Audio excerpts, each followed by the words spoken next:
Here on Mad Money, we love breakups. And not because I'm some kind of jaded curmudgeon who hates romance, but because corporate breakups can be incredibly lucrative for people who buy the stocks, like you.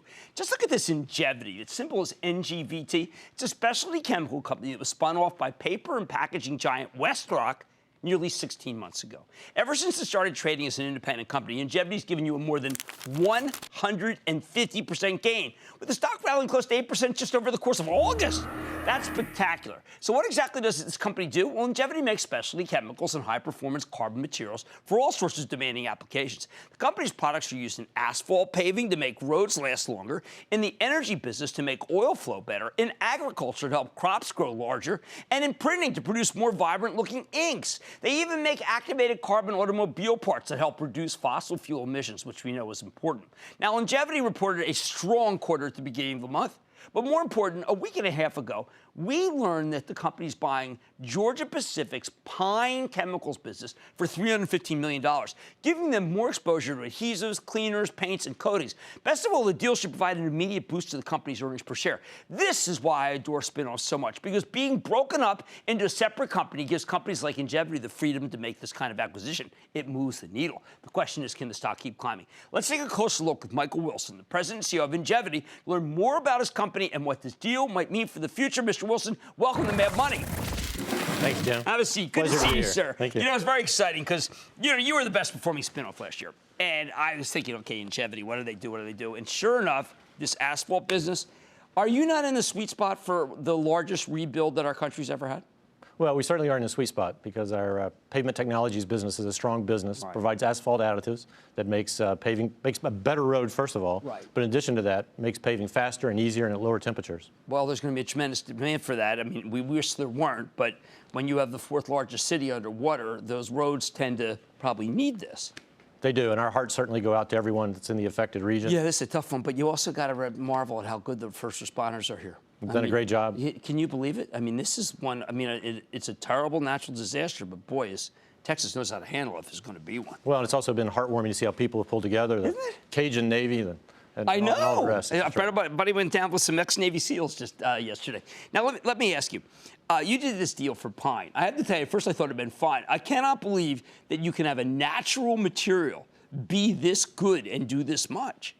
Oh, it's a terrific business, really. Right. I mean, we start with something called crude tall oil, and tall is a Scandinavian word. It means pine, so it's pine oil. It's basically the sap from a pine tree. Right. So just like both our businesses start with renewable raw materials. Not only renewable raw materials, but renewable raw materials that are actually byproducts of other processes. Right. In this case, the pulping process. We take that crude tall oil.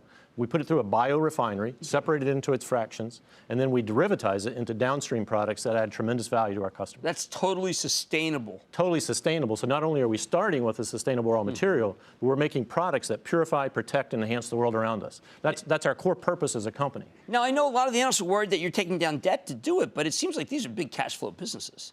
Look, we were spun out of WestRock with 2.5 times, Right. net debt to EBITDA, which was very low leverage based on most spin-outs, very low liabilities. We've deleveraged quickly. By the end of this year, we're targeting that we're going to be at 1.5 times leverage. This deal is only going to take us back to where we were at the beginning, and our cash flow is only going to get even stronger. Are there more deals like this? Because I was saying 16 months, the one thing you don't want to do, with the upside like this, I don't want you to get taken over. It's obvious to me that you can produce more upside than any company gives you one time only. Are there more spin-offs that you can become a great chemical company? We believe we can. I mean, we're only $1 billion company today with about a $3 billion enterprise value, but we believe we've got a great organic growth story, and on top of that, we do believe acquisitions, there are a number of them out there that can create a lot of value for our shareholders. Okay, so let's say you were still part of WestRock and this Pine business came up for sale. Well, WestRock's too big to focus on this kind of little deal, right? Well, that was exactly the problem and the reason for the spin-out. I mean, this has always been a great business with high margins, high returns. Right. But if you're a paper company and you're going to have to make a decision between an acquisition and your chemical business, which is non-strategic, and between investing $500 million in a new paper machine, you're going to put it in the paper machine, right? So the benefit of the spin-off is we got both the strategic flexibility and the financial flexibility to grow acquisitively as well as organically. Now, some of these other markets are niche markets, or can you blow them out? I mean, besides just the asphalt business. Well, certainly the oil field business is significant for us, and then we have a whole group of businesses in our industrial specialties on the pine chemical side. But probably our most exciting is our other segment, our performance materials segment. Right. Yeah, that's what I'm hoping. The reason I mentioned is that Dow DuPont merges tomorrow, and performance materials is the business that I think is so important to them. You guys are in a similar situation, obviously much smaller. The thing that I was concerned about, I saw Halliburton as one of your customers. Now, Halliburton's having a tough. Halliburton's a great American company, but everyone's having that downturn. Sure. I mean, so do they try to squeeze you, or is it just less business? Well, when we saw the collapse in oil prices back in 2015, we saw a demand destruction. What we did is we went back to the laboratories, reformulated products to take cost out, but to keep the efficacy of those products for our customers. And we've been very successful at that. And then since the beginning of this year, we've seen a real resurgence in our oil field business. So it's definitely coming back. Really? You have seen a resurgence? Is that Permian?